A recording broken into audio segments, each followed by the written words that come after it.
Hello and welcome to the video. It's your boy Jordan and I actually hope you're having a good day. In this video, I'm going to teach you how to strengthen your back from the comfort of your own home. So let's do this. There are actually so many benefits with strengthening your back. One of the benefits is actually the fact that it will improve your posture and stop you from slouching. Having good posture is actually really important as it creates a balance within your muscles. Also, if your posture is good, you come across a lot more confident too. Say it with your chest! The second benefit is actually increasing your overall muscle strength. As your lats are actually the second biggest muscle in the body behind the glutes, this will actually improve your overall strength. Another benefit of having a strong back is the fact that it will prevent back pain. Oh, it's my back, it's killing me. Having weak back muscles actually creates an imbalance, and the fact that the muscles are weak, you become over-reliant on your core strength, your hamstrings and your glutes as well to keep you upright. The final benefit is actually the fact that it will improve your spine stability. As your back muscles become way more stronger, it will actually release the pressure from your spine. Exercise 1 is actually the lat pull. There are two versions to the lat pull down. One version you actually need a door anchor. You can actually see the link in my bio if you want to get one yourself. So what you want to do is put the resistance band through the loop of the door anchor.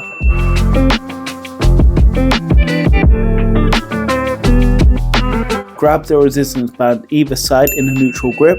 Then you want to drive your elbows down so your hands are in line with your chest. Then you want to return back to starting position.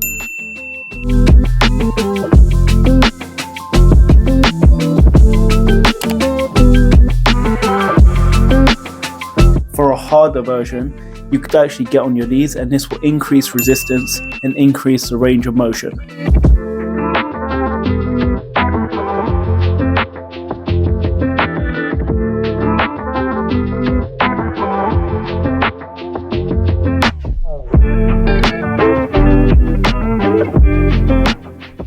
If you do not have access to a door anchor, you could actually do this alternative version. So what you want to do is lay on your stomach, arms slightly wider than shoulder width apart, grabbing the resistance band in a pronated grip. You want to keep one hand and arm in a fixed position. While pulling with your opposite hand, you want to bring the resistance band as far down to your side as possible. You want to do this alternating and use opposite hands after every single rep. This is because regular sets could potentially cause an imbalance and you might develop a stronger side. The next exercise is the pull-aparts. For the pull-aparts, you want to hold the resistance band shoulder width apart so that your arms are in line with your shoulders, slightly bent at the elbows. So as the name states, you want to pull them apart in the opposite directions, keeping your arms in line with each other until you can't pull it back any further. And then you want to return this back to starting position. If you want to make this harder for yourself, you could try narrowing the grip. You will get fatigued a lot quicker, so I recommend starting with a wider grip.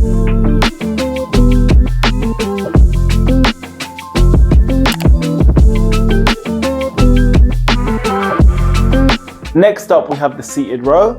With the seated rows, you want to sit upright on the floor with your legs fully extended, placing the resistance band on the soles of your feet, grabbing the resistance band either side in a pronated grip.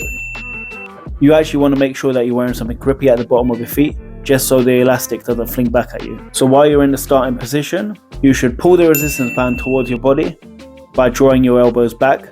As you're pulling the resistance band, slowly rotate your hand so the palm of your hand is facing your body, and then you want to return this back to starting position.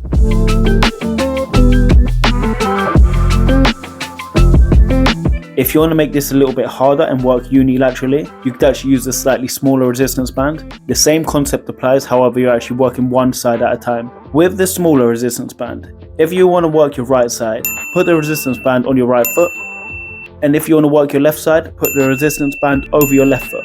With this exercise, if you're getting 10 reps out of your right hand side, I recommend you do 10 reps with your left hand side. And my advice to you is always start with your weaker side.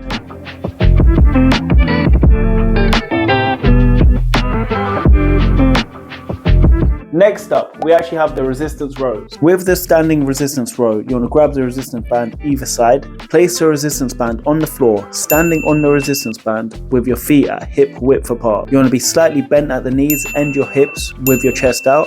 From this position, holding onto the resistance band. Draw your elbows towards your body until your hands are in line with your hips, and then you want to lower back to starting point.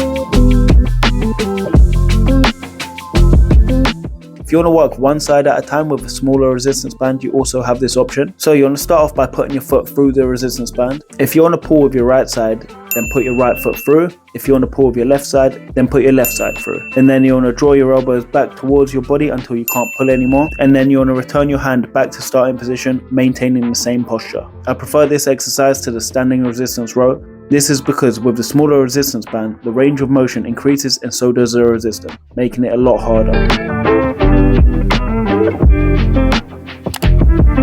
My final exercise is actually the banded rear delt flies. With the rear delt flies, they're actually similar to the pull aparts. All it is just changing the angle of your body and making sure your chest is out. So what you want to do is be slightly bent at the knees and slightly bent at the hips, so you're actually leaning over. What you want to do is just stick out your chest so your back is nice and straight. The same concept applies as the pull aparts. You want to hold the resistance band shoulder width apart, slightly bent at the elbows, and you want to pull apart until you can't go further. I actually personally prefer this to the pull aparts. This is actually because I feel it more in my rear delts. If you want to make this harder, you could also narrow your grip. However, you actually also can use a smaller resistance band. What you want to do is put the resistance band around your wrists, shoulder width apart and slightly bent at the elbows. As the resistance band is a lot smaller, it actually increases the resistance, making it harder. And same as the rear delt flies, pull your wrists in the opposite direction from each other until you can't go any further, and return it back to starting position.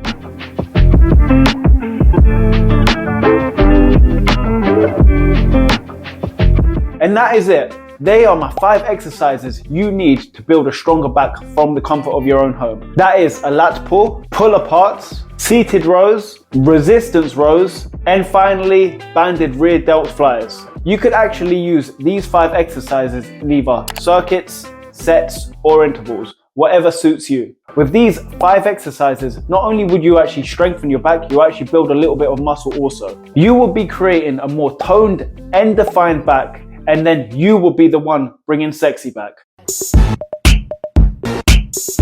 If you've actually made it to the end of this video, I actually really appreciate you. I'm looking to build something pretty big on this channel and I want you to be a part of it. Don't forget to actually hit the subscribe button. So I'll actually leave it there for today. Hopefully you will have a sexy back in no time. So until next time, peace.